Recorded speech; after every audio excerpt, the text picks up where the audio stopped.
Don't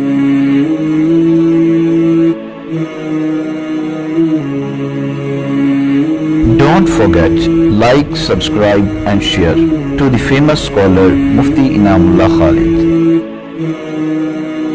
मैंने और आपने अपने जहन में एक नमूना बना रखा है, एक मॉडल तैयार किया है कि सबसे बड़ा आबिद कौन हो सकता है।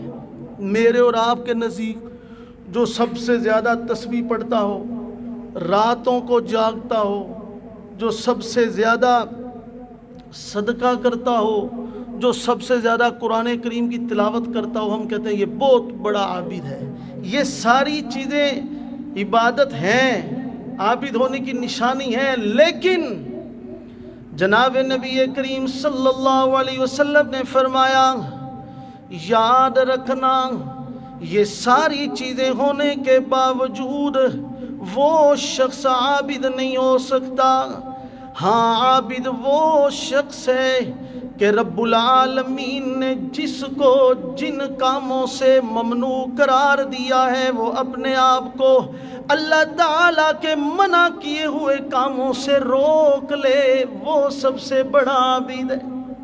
तस्बीहें भी चल रही हैं, तिलावतें भी चल रही हैं, नमाज भी चल रही है, रोज़े भी रखे जा रहे हैं, रातों को जागा, ये सारी की सारी चीज़ें आसान हैं। लेकिन अपने आप को गुनाहों से बाज कर लेना ये सबसे मुश्किल काम, और यही बड़ा आबिद है, यही बड़ा आबिद है।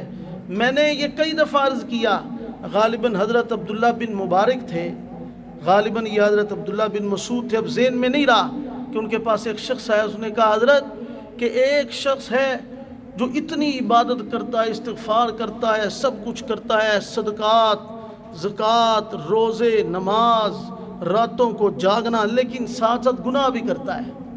एक शख्स वो है जो फ़राइज़ पूरे करता है, नफली इबादत एक भी नहीं करता, रमज़ान के रोज़े रखता है, बाकी रोज़े एक भी नहीं रखता, फ़र्ज़ नमाज पढ़ता है, नफलों वाला चक्कर ही कोई नहीं, इतनी इतनी बड़ी तिलावतें भी कोई नहीं, लेकिन गुनाहों से पीछे है। हज़रत फरमाने लगे, मैं इस दूसरे शख्स की गारंटी देता हूँ, पहले शख्स की कोई गारंटी।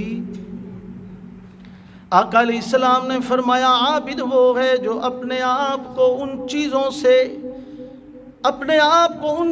से रोक ले, लगाम डाले जिससे रब्बुल आलमीन ने। Thanks for watching Mufti Inamullah Khalid official YouTube channel.